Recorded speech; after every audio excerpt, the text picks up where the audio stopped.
이재명 민주당 대표 피습 사건을 수사해온 경찰이 최종 수사 결과를 발표했습니다.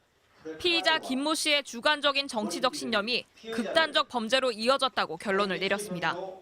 피해자가 대통령이 되는 것을 막고 곧 있을 총선에서 피해자가 특정 세력에게 공천을 주어 다수의 의석수를 확보하지 못하도록 하겠다는 의도로 살해를 결심하였습니다. 경찰은 김 씨가 치밀하게 범행을 준비했다고 밝혔습니다. 미리 구입한 등산용 칼을 손잡이를 떼어내고 칼끝을 날카롭게 갈아 예리한 흉기로 만들었고 흉기를 가지고 범행에 나선 뒤에는 천안하선역 주변에 휴대전화 유심카드를 숨기며 경찰 추적을 따돌릴 준비를 했다고 설명했습니다. 경찰은 이 대표가 피습 당시 입었던 셔츠도 공개했습니다. 셔츠 목깃이 피로 물들어 있었는데 목깃이 칼날을 막아주지 않았다면 치명적 결과가 났을 것이라고 밝혔습니다.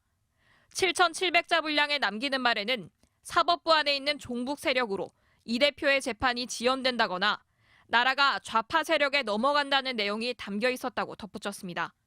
하지만 공범이나 교사한 배후 세력은 확인되지 않았다고 경찰은 밝혔습니다. 오늘 검찰 송치 과정에서 김 씨는 이 대표에게 할 말이 없느냐는 취재진의 질문에 미안하다고 말했습니다. 이재명 대표 오늘 태울인데 하실 말씀 있으실까요? 걱정을 시켰습니다. 미안합니다. 검찰은 사건을 이어받아 보완 수사를 진행할 예정입니다.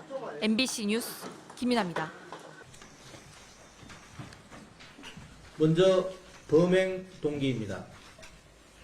피의자는 더불어민주당 당대표인 피해자에 대한 재판이 연기되는 등 피해자를 제대로 처벌하지 않는 것 같다는 생각에 불만을 품고 더 나아가 피해자가 대통령이 되는 것을 막고 곧 있을 총선에서 피해자가 특정 세력에게 공천을 주어 다수의 의석수를 확보하지 못하도록 하겠다는 의도로 살해를 결심하였다는 취지로 진술하고 남기는 말이라는 제목으로 범행의 정당성을 알리기 위해 작성한 8면 분량 메모장에도 유사한 취지의 내용이 반복적으로 기재되어 있음을 확인하였습니다.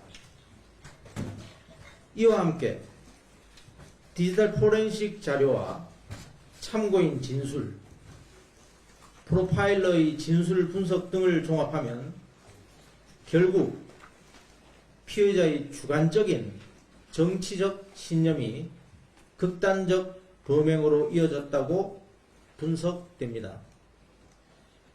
다음은 범행 준비 및 실행 과정입니다. 피의자는 작년 4월경 인터넷을 통해 등산용 칼을 구입하여 범행에 용이하도록 개조하였고 피해자에게 쉽게 접근하기 위해 직접 프레카드, 머리띠를 제작하는 등 범행 준비를 하였습니다. 이후 작년 6월부터 5차례에 걸쳐 피해자의 공식 일정을 따라다니며 때로는 사전 답사까지 하면서 범행의 기회를 엿보던 중에 24년 1월 2일 부산 가덕도 신공항 부지 현장 방문 중인 현장에서 지지자인 척 접근한 후 소지한 흉기로 범행하였으며 이후 주변 참석자와 현장에 있던 경찰관에 의해 검거되었습니다. 다음은 공범 및 배후 수사입니다. 피의자는 혼자 계획하고 범행하였다고 진술하였으나 압수물에 대한 디지털 포렌식과 통화 내역, 거래 계좌, 행적 수사 등을 통해 수집한 증거물을 분석한 결과 피의자로부터 범행을 사전에 들어 알고 있었고 범행 이후 메모를 가족과 언론 매체 등에 전달할 것을 약속하고 실제 일부 행동에 옮겼던 조력자 70대 남성 1명을 방조범으로 검거한 바 있습니다. 다만 범행을 함께 공모한 공동정범이나 교사한 배후 세력은 현재까지는 없는 것으로 확인됩니다. 향후 부산경찰청은 사건 송치 이후에도 검찰과 긴밀히 협력하여 한 점 의혹이 없도록 진상규명을 위해 노력하겠습니다. 목에 밴드를 붙인 채 병원을 나선 이재명 대표는 서너 차례 목청을 가다듬은 뒤 입을 열었습니다. 우리 국민 여러분께서 살려주신 목숨이라 앞으로 남은 생도 오로지 국민들을 위해서만 살겠습니다.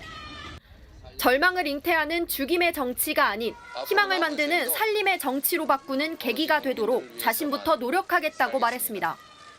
이번 사건이 증오의 정치, 대결의 정치를 끝내고 서로 존중하고 상생하는 제대로 된 정치로 복원하는 이정표가 되기를. 부산에서의 헬기 이송 논란을 의식한 듯 부산의 의료진과 경찰 소방 관계자들에게 감사의 뜻을 전하기도 했습니다. 그러나 비주류 의원 3명의 탈당을 포함한 당 내홍에 대해선 말을 아꼈습니다. 이 대표는 당분간 집에서 치료하며 당무 복귀 시점을 저울질할 걸로 보입니다. 다만 성희롱 의혹에 휩싸인 현근택 민주연구원 부원장에 대해 병상에서 윤리감찰을 지시한 지 하루 만에 피해자 조사가 이뤄지는 등 긴급 현안에는 이미 업무를 재개한 모양새입니다. 민주당은 이 대표의 퇴원과 동시에 발표된 경찰 조사에 남은 의혹이 많다며 전면 재수사를 요구했습니다. 범행 동기와 배후 관계에 대해서 수사할 게 굉장히 많습니다. 정시 테러범 수사에 대한 ABC가 망각된 그러한 축소, 왜곡, 졸속 수사다. 실패한 수사다. 피습 당일 1cm 열상이라는 문자를 발송한 국무총리실 산하 대테러 상황실이 가짜뉴스의 진원지라며 당시 관계자를 고발하겠다고 밝혔습니다. 민주당은 이 대표 습격범을 정치 테러범으로 불러야 한다며 경찰의 재수사가 이루어지지 않으면 국정조사와 특검까지 추진한다는 입장입니다. MBC 뉴스 김정우입니다.